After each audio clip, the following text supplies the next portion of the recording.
Anyone knows a reason why these two may not be wed? Let him speak now. Merry Christmas, one and all!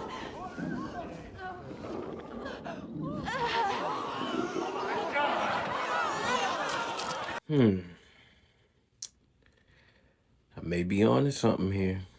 Now, hear me out. That clip that you just watched, that's from this show right here, Black Mirror. Now, in Black Mirror season 6, first episode is called Joan is Awful, which you just seen titled right there.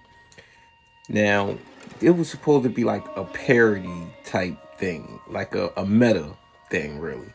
And what happened on that episode was it was a lady named Joan. She was supposed to be an actual person. She went about her daily life, blah, blah, blah, blah.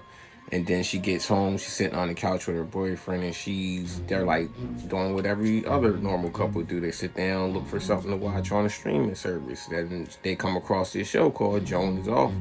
The lady's name is Joan. So they like, okay, let's watch the show. She's like, nah. So they start to watch the show. And it pretty much retraces her whole entire day that she did. And it's like, if you haven't seen the episode, watch the fucking episode. It gets weird.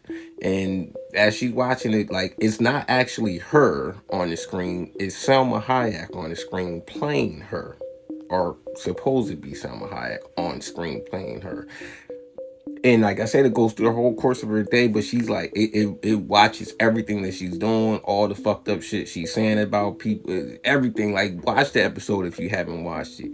But come to find out, it's not even actually the actor Salma Hayek that's playing her. It's like this whole big AI fucking thing, and how they use the likenesses of people and shit because they signed contracts that they had no idea that they... Watch this shit, man. I'm telling you.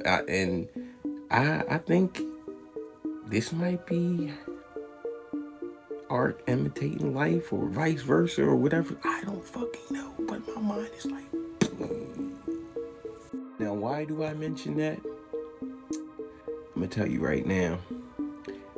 Have you been paying attention to what's going on with the WAG and the Screenwriters Guild and the Screen Actors Guild? Have you been paying attention, like really fucking paying attention to what they're actually striking for?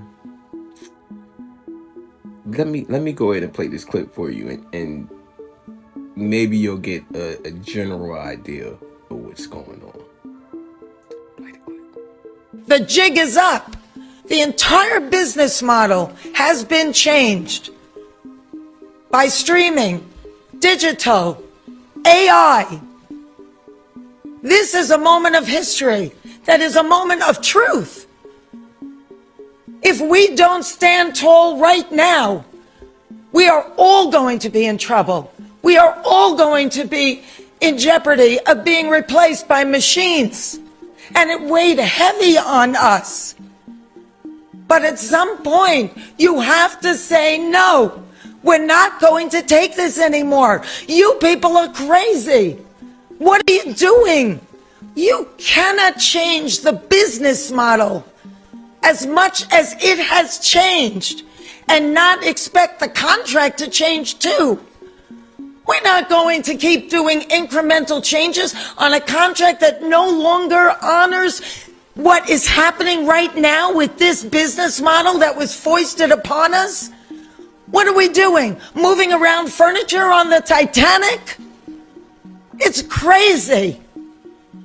So the jig is up, AMPTP. We stand tall. You have to wake up and smell the coffee. You share the wealth because you cannot exist without us. Now, I know what some of you may be thinking. What does that Black Mirror clip have to do with what's going on in Hollywood?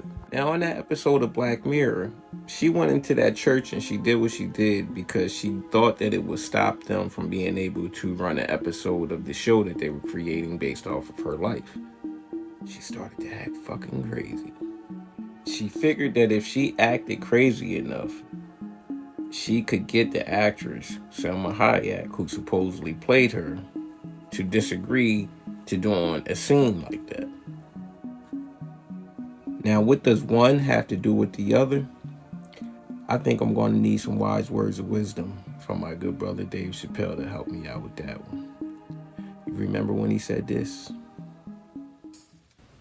Oh, these contracts are crazy. You should hear the terminology they say in these contracts. To use your name and likeness in perpetuity throughout the universe. Who the fuck could possibly know what that means?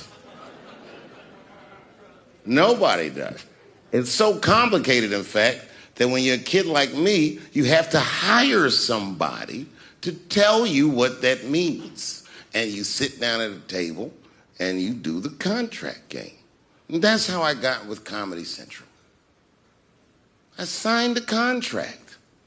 But I signed the contract the way that a 28-year-old expectant father that was broke signs a contract. I was desperate. I needed a way out. And it wasn't good money and it wasn't good circumstances. But what else am I going to do, I said. And all these white people sitting at that table told me, trust us, Dave, it's a good contract. And I looked around the table and they all seemed to agree it was a good contract. But what if it was like that game of three-card Monte?